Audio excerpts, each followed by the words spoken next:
முதல்ல இந்த திருப்பரங்குன்றத்துக்கு பக்கத்தில் சிக்கந்தர் மலைன்னு ஒன்று இருக்குது. நான் மதுரையில் தான் படித்தேன் கல்லூரியெல்லாம். அப்படி ஒரு சிக்கந்தர் மலை இருக்குங்கிறது எனக்கு இந்த பிரச்சனை வர தெரியாது. காரணம் அது ஒரு பேசும் பொருளே இல்லை. அது பாட்டுக்கு அந்த பக்கம் சிக்கந்தர் மலைன்னு இருக்குது, இந்த பக்கம் திருப்பரங்குன்றம்னு இருக்குது. இத்தனை ஆண்டு காலமாக நூற்றாண்டு கிட்டத்தட்ட 500-600 ஆண்டு ஆச்சு அந்த சிக்கந்தர் மலையை இது பண்ணி. இத்தனை ஆண்டு காலமாக யாராச்சும் அதை பற்றி பேசுனாங்களா? திமுக அதிமுக ஆட்சி நடந்தது, யாராச்சும் பேசுனாங்களா? அதுக்கடுத்தது இப்போ எடப்பாடி ஒரு 4 வருஷம் இருந்தார், அப்போ கூட இது ஒரு பிரச்சனையாக உருவாகலை.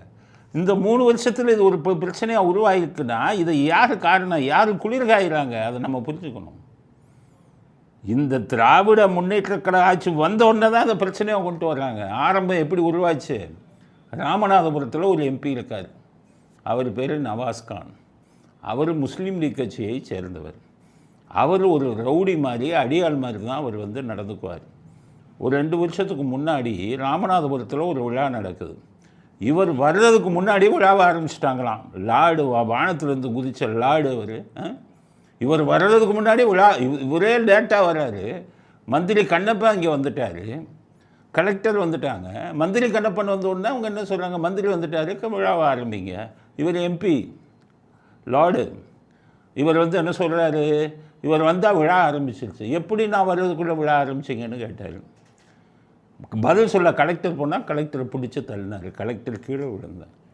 எந்த நடவடிக்கையும் இந்த ஸ்டாலின் ஆட்சியில், சர்வாதிகாரி ஸ்டாலின் ஆட்சியில் ஒன்றுமே அரசியலை பற்றி எதுவுமே தெரியாத ஸ்டாலின் 4000 ரூபா ஓட்டு போட்டு கள்ள ஓட்டு போடுறதை தவிர எதுவும் தெரியாது. அப்போவே மந்திரி ஏன் தாக்குனாங்கன்னு அவருக்கு அடுத்த எலெக்ஷன் வரும்போது இவரை கேண்டிடேட்டாக போடாதீங்க, ஒரு மோசமானவர்னு சொல்லி தடுத்திருக்க வேண்டாமா? ஒரு நல்ல முதலமைச்சராக இருந்தால். கண்ணப்பனை அடிக்க போகிறாரு. இப்படிப்பட்ட ஒரு குணம் படைத்தவர் இந்த நவாஸ்கான்.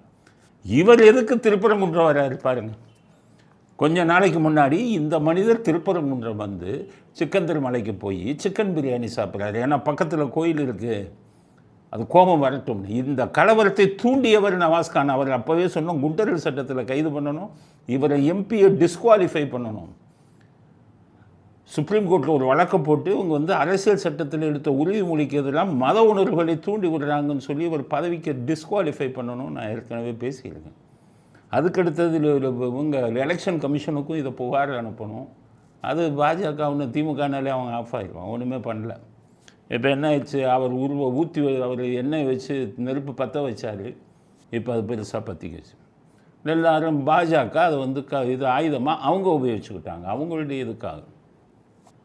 பெரிய பிரச்சனையாகி லட்சக்கணக்கான பேர் இங்கே மத மோதல் உருவாகிற அளவுக்கு கொண்டாந்து விட்டாங்க இந்த நவாஸ்கானு.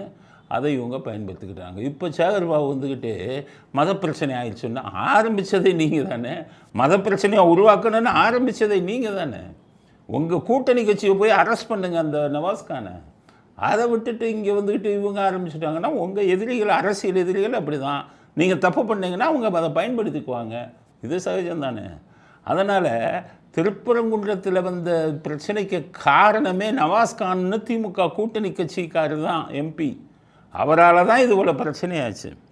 நான் ஏற்கனவே சொல்லிட்டேன், சிக்கந்தர் மலைங்கிறது இந்த சிக்கந்தருங்கிறவர் சுல்தான்கள் காலத்தில் பாண்டிய நெடுஞ்செழியனை ஆண்டுகிட்டு இருக்கும்போது அவருக்கு உதவி செய்வதற்காக வர்ற மாதிரி இங்கே பிரச்சனை உருவாக்கினார்கள் சுல்தான் மன்னர்கள். அவர்கள் வெளிநாட்டுக்காரங்க.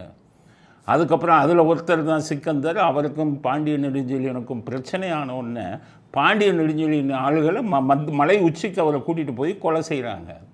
அதற்கு கொலை செஞ்சுட்டு அங்கேயே அவரை புதைக்கிறாங்க. அது பின்காலத்தில் தர்காபா உருவாயிடுச்சு. அவர் யாரோ மதத்தை மறந்துடுங்க, அவர் வெளிநாட்டை சேர்ந்தவர் இந்த சிக்கந்தர். நம்ம நாட்டை சேர்ந்தவங்க இல்லை. அந்த ஒரு உணர்வோடு தான் பார்க்கணும், மத ரீதியாக பார்க்காதீங்க. அப்படி ஒரு ஆளை வச்சுக்கிட்டு அதுக்கு தூபம் போட்டுக்கிட்டு இந்த மாதிரி ஒரு கூட்டம் இது பண்ணி நல்ல அமைதியாக இருக்கிறதுல மத உணர்வுகளை தூண்டி விட்டு உருவாக்கிட்டாங்க. இப்போ அது பெரிய பிரச்சனை ஆனதுன்னா அதுக்கு காரணம் பொம்மை முதலமைச்சர். ஒன்றுமே தெரியாமல் ஒரு பொம்மை முதலமைச்சர் இங்கே உட்காந்துருக்காரு. கூட்டணி கட்சிக்காரன் பூரா விளையாடுறான், அவன் தான் தூண்டி விட்டது. அதனால் நவாஸ்கானை குண்டர்கள் சட்டத்தில் கைது பண்ணணுங்கிறதான மத உணர்வுகளை தூண்டிவிடும் எந்த மனிதரையும் அந்த நாட்டுக்குள்ளே அனுமதிக்கக்கூடாது.